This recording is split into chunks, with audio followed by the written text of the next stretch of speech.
So friends, मैं अभी अपने एक दोस्त के पास से आ रहा था और बात वही हो रही थी कि यार प्रॉपर्टी ज़्यादा बेहतर है या स्टॉक मार्केट ज़्यादा बेहतर है, प्रॉपर्टी में इन्वेस्ट करना चाहिए या स्टॉक मार्केट में इन्वेस्ट करना चाहिए। तो इससे पहले मैंने इसके ऊपर वीडियोस बनाई हुई हैं कि आपका जो स्टॉक मार्केट है वो किस तरह से बिहेव करती है, प्रॉपर्टी किस तरह से बिहेव करती है, लॉन्ग टर्म के ऊपर देखें तो क्या सिचुएशन बनती है। लेकिन उसमें पॉइंट ये है कि स्टॉक मार्केट का जो डेटा आपके पास अवेलेबल है, चाहे आप लेट से दुबई की बात करें, चाहे यूएस की बात करें, चाहे पाकिस्तान की बात करें, स्टॉक मार्केट का डेटा बहुत अच्छी तरह से आपको बहुत बड़े अच्छे लेवल के ऊपर अवेलेबल है। जो प्रॉब्लम आती है वो आती है रियल इस्टेट की। तो रियल इस्टेट का डेटा आपके पास वेस्टर्न कंट्रीज़ के अंदर तो बहुत अच्छा अवेलेबल है, लेकिन पाकिस्तान जैसे मुल्क में बिल्कुल भी उसकी कोई फिक्स्ड वैल्यू नहीं होती है, मतलब बहुत ज़्यादा अप्रॉक्सीमेशंस होती हैं, तो आप उसके अंदर उसके ऊपर रिलाई नहीं कर सकते। तो इसलिए जो भी हम बात करें उसके अंदर इम्पॉर्टेंट ये है कि आपकी अपनी मेमोरी काम करनी चाहिए। यानी कि आपको पता होना चाहिए कि आज से 20 साल पहले या 30 साल पहले आपने किसी पर्टिकुलर जगह पर कोई लेट से इन्वेस्टमेंट की हो, या आपके किसी बड़े ने इन्वेस्टमेंट की हो, या आप लोगों ने कभी उसको सेल आउट किया हो उस इन्वेस्टमेंट को, और आज उसकी प्रॉपर्टी की वैल्यू क्या है। तो ये आपके जहन में होना चाहिए, ये आप ग्राफ से या किसी एग्जिस्टिंग डेटा से नहीं निकाल सकते। तो इसलिए ये जहन में होना चाहिए जब भी आप कोई इस तरह की मैं ज़रा गाड़ी रोक लेता हूँ, फिर बात करते हैं। तो इस तरह की चीज़ आपके जहन में होना चाहिए कि आप जब भी इस तरह का डेटा एनालिसिस करें तो आपको पता होना चाहिए कि यार ये मेरे पास डेटा अवेलेबल है और इसकी इंटीग्रिटी ऐसी है। जैसे रियल इस्टेट की के डेटा की इंटीग्रिटी पाकिस्तान जैसे मुल्क में बिल्कुल भी नहीं है, और लेट्स से यूएई के अंदर भी ये बहुत नई मार्केट है। आज से 5 साल 10 साल पहले ही डेटा कलेक्शन शुरू हुई है, उससे पहले का शायद डेटा इतना अच्छा मौजूद ना हो। तो इसलिए और स्टॉक मार्केट आपके पास हर जगह बिल्कुल एक एक्यूरेट डेटा के साथ मौजूद होगी। तो इसलिए स्टॉक मार्केट को एनालाइज करना बहुत आसान है कंपेयर टू प्रॉपर्टीज़। ये तो एक बात हो गई। अब दूसरी बात करते हैं स्टॉक मार्केट और रियल इस्टेट के अंदर long term versus short term. दोनों के अंदर लॉन्ग टर्म भी आप इन्वेस्ट कर सकते हैं और शॉर्ट टर्म भी इन्वेस्ट कर सकते हैं। मैं पर्सनली एक लॉन्ग टर्म इन्वेस्टर हूँ। मैं कभी भी, चाहे स्टॉक मार्केट हो चाहे प्रॉपर्टी हो, मैं कभी भी शॉर्ट टर्म का नहीं सोचता। और आपको भी मेरे ख्याल से अगर एक रेगुलर किस्म के प्रोफेशनल हैं आप, तो आपको भी ज़्यादा शॉर्ट टर्म का नहीं सोचना चाहिए, आपका टाइम उसके अंदर ज़ाया होगा। लेकिन अगेन बात करें तो शॉर्ट टर्म के अंदर भी गेंस मिलते हैं और लॉन्ग टर्म में भी गेंस मिलते हैं। लॉन्ग टर्म के अंदर जो गेंस मिलते हैं वो जो काफ़ी सस्टेनेबल होते हैं। शॉर्ट टर्म के अंदर जो गेंस होते हैं वो थोड़ा सा उसके अंदर ट्रेडिंग का एलिमेंट आ जाता है, और वो यू नेवर नो, उसके अंदर आपको बहुत जल्दी नुकसान भी हो सकता है अगर आप उसके अंदर आपको पता नहीं है कि आप कर क्या रहे हैं। तो इसलिए लॉन्ग टर्म शॉर्ट टर्म दोनों के अंदर प्रॉपर्टीज़ रियल एस्टेट दोनों उसी तरह से चलती हैं, लेकिन बात ये होती है कि आप किस तरह से उसको ले रहे हैं या आपका होराइजन क्या है। दूसरा इंपॉर्टेंट पॉइंट ये है कि लोग कहते हैं कि यार प्रॉपर्टी एक फिजिकल चीज़ है, आपको नज़र आ रही है, वो टेंजिबल है, उसके अंदर आपको पता है कि यार आप, मैं चाहूँ तो कल उसको रेंट पे दे सकता हूँ, मैं खुद जाके रहना चाहूँ तो रह सकता हूँ, मुझे उस चीज़ की टच एंड फील आ रही है।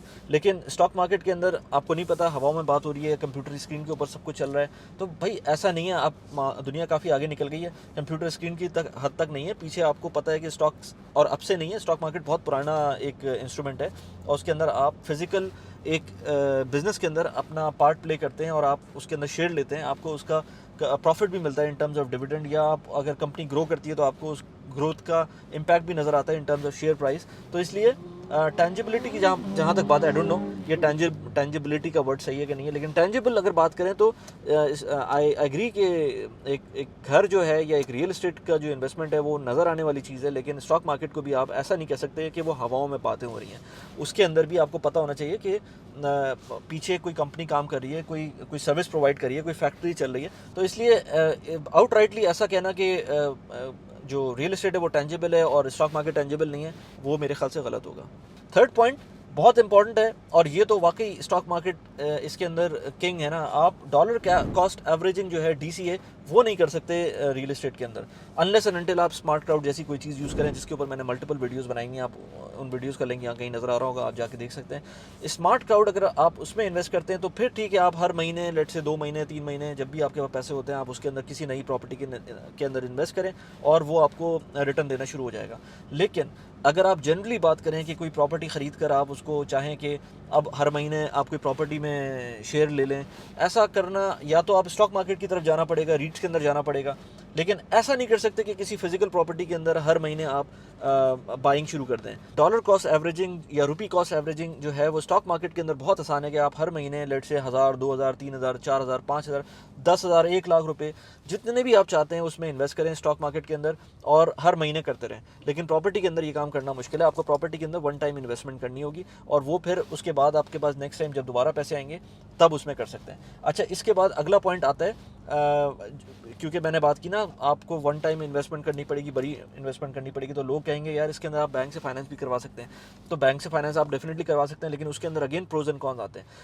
अगेन अगर आप चाहें स्टॉक मार्केट के अंदर लेवरेज पे काम करें, चाहें आप मॉर्गेज करें और प्रॉपर्टी के अंदर लेवरेज पे काम करें।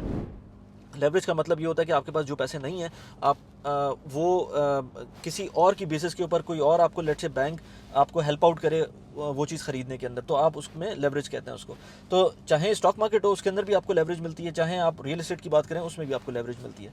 तो लेवरेज पे जब भी काम करेंगे उसके प्रोज एंड कॉन्स होंगे।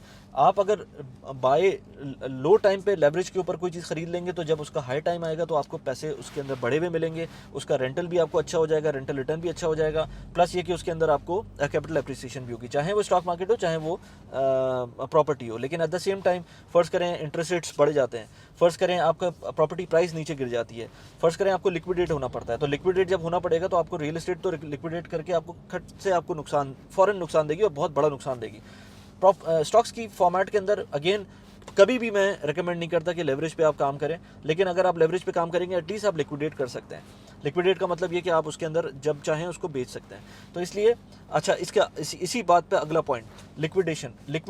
जो इन्वेस्टमेंट आपकी लिक्विड होगी वो कौन सी होगी? तो आप जो रियल एस्टेट की इन्वेस्टमेंट होगी वो किसी सूरत भी लिक्विड नहीं होगी। इनफैक्ट जो स्मार्ट क्राउड जैसी प्लेटफॉर्म है वो भी आपको जो इन्वेस्टमेंट अपॉर्चुनिटी दे रहे हैं उसके अंदर भी लिक्विडेशन का जो पॉइंट है वो बहुत वीक है। यानी कि उसके अंदर 6 महीने बाद जाकर आपको एक दफ़ा लेट से, पहली बात तो ये कि 1 साल तक आप बेच नहीं सकते, और सही राइटली सो। कोई भी आप प्रॉपर्टी लेंगे आप 1, 1.5 साल 2 साल के अंदर जब भी बेच सकते हैं ना, जब आपको 20-30% का फ़ायदा हो रहा हो। अगर 20-30% का फ़ायदा नहीं होगा तो इनिशियली जो आपके 5-10% के करीब जो एक्सपेंस आया होगा तो कितना फ़ायदा हो जाएगा। तो इसलिए उसमें टाइम ज़्यादा चाहिए होता है।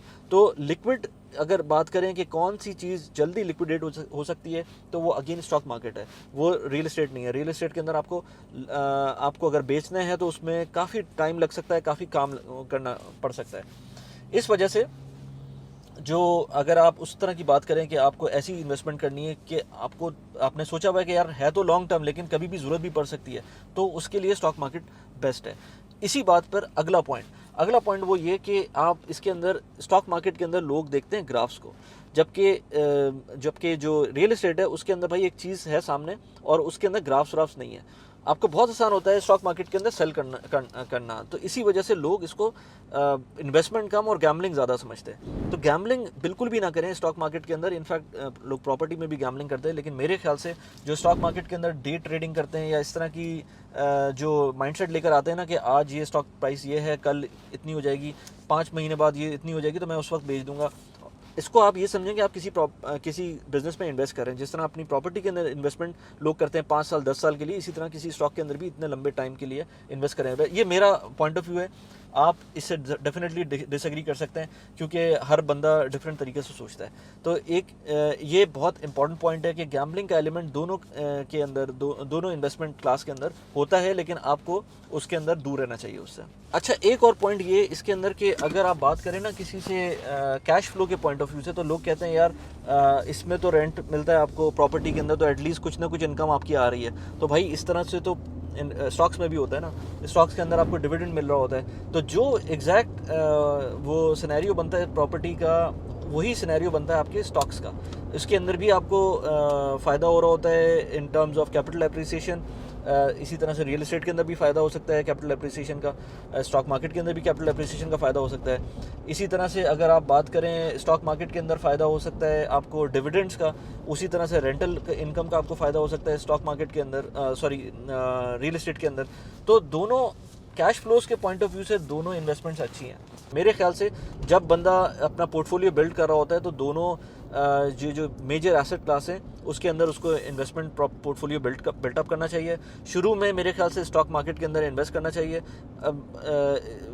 अगर हाउसिंग की बात करें तो हाउसिंग मेरे ख्याल से हम कुछ भी कह लें, पाकिस्तान के अंदर बात कर लें या इवन मैं अगर यूएई की बात कर लूँ तो उसके अंदर वो रिटर्न्स नहीं देता जिस तरह से स्टॉक मार्केट देता है। लेकिन अगेन प्रॉब्लम वही आती है कि अगर हम किसी एक स्टॉक को उठा लें या स्टॉक मार्केट के पिछले 3-4 साल 5 साल के ट्रेंड को देख लें तो उसके अंदर आपको लगेगा कि नुकसान हो रहा है, लेकिन ऐसा नहीं होता। उसके अंदर आपको बहुत सारी और चीज़ें भी देखनी पड़ती हैं। आपको इंडिविजुअल स्टॉक्स के अंदर जाना पड़ता है और इंडिविजुअल स्टॉक्स के अंदर जब तक आपको सही से इन्फॉर्मेशन नहीं होगी, सही से आपने स्टडी नहीं किया होगा तो आपको वो प्रॉबेबली रिजल्ट्स उस तरह से नहीं देंगे।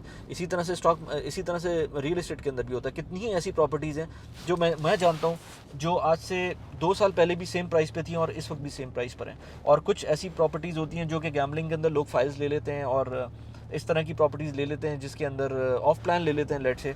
तो ऑफ प्लान जब लेंगे तो उसके अंदर पॉजिटिव भी हो सकता है, नेगेटिव भी हो सकता है। इसी बात पे जो सालिक का आईपीओ आया था अभी मैं जब ये रिकॉर्ड कर रहा हूँ तो मुझे अभी तक उसकी प्राइस ओपन जो हुई है वो मुझे नहीं पता कि क्या उसकी जो ओपनिंग प्राइस होगी, जो ट्रेडिंग जिस टाइम पर हो रही होगी वो क्या होगी। लेकिन इसके अंदर भी एक गैम्बल ही है ना कि हो सकता है जब वो जब ट्रेडिंग स्टार्ट हो तो जो 2 दिरहम की उसकी जो प्राइस है उसके शेयर की वो हो सकता है 150 फिल्स हो जाए या लेट से 1 दिरहम 50 फिल्स हो जाए और हो सकता है वो 2.5 दिरहम हो जाए। यू नेवर नो कि क्या होगा। इसी तरह से जब भी आप कोई जो फाइल लेते हैं लेट से इसकी प्रॉपर्टी की तो या ऑफ प्लान कोई प्रॉपर्टी ख़रीदते हैं तो यू नेवर नो कि जिस टाइम पर वो आती है मार्केट के अंदर उस टाइम पर उसका जब वो हैंड ओवर होने का टाइम आता है उस टाइम पर उसका क्या रेट होगा।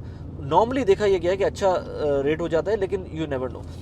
इसलिए मैं कहता हूँ भाई प्रॉपर्टी के अंदर आप जब भी इन्वेस्ट करें या रियल एस्टेट के अंदर जब इन्वेस्टमेंट कर रहे हैं आप तो आपको अपना जो सिनेरियो है वो पता होना चाहिए रादर देन जस्ट लोग जिस तरह से बात करें उनके ऊपर डिपेंड करके करें। स्मार्ट क्राउड के ऊपर मैंने जैसे पहले कहा था, इसके ऊपर मैंने मल्टीपल वीडियोस बनाई हुई हैं। अगर आपको मेरा रेफरल यूज़ करेंगे तो 250 दिरहम भी मिलेंगे पहली इन्वेस्टमेंट के ऊपर। यहाँ पर उसका लिंक लगा दिया है मैंने स्मार्ट क्राउड के ऊपर। अगर आपको वीडियो देखनी है तो उसके अंदर आप जाके देख सकते हैं। इसके अलावा होटल अपार्टमेंट्स क्या होते हैं, उनके क्या प्रोज एंड कॉन्स है, उसके ऊपर भी मैंने वीडियो बनाई थी। यहाँ पर उसका लिंक आ रहा होगा, जाके देख सकते हैं। कैसी लगी वीडियो प्लीज़ मुझे बताइएगा। Thanks for watching the video. Bye bye.